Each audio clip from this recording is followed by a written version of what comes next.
శ్రీ గురవే నమః.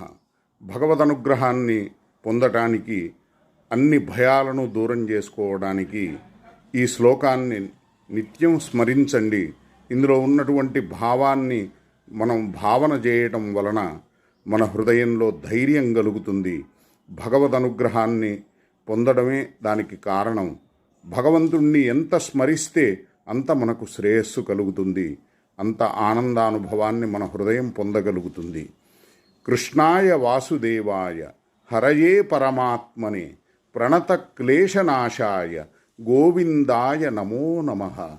కృష్ణాయ వాసుదేవాయ దేవకీనందనాయ చ నందగోపకుమారాయ గోవిందాయ నమో నమః. ఈ శ్లోకాలను మనం స్మరిస్తూ ఉంటే భగవన్నామం మీద మన హృదయంలో రుచి పెరుగుతుంది. భగవంతుణ్ణి ఆశ్రయించడం వలన పరమానుగ్రహాన్ని మనం పొందగలుగుతాం. హరయే నమః. గురవే నమః.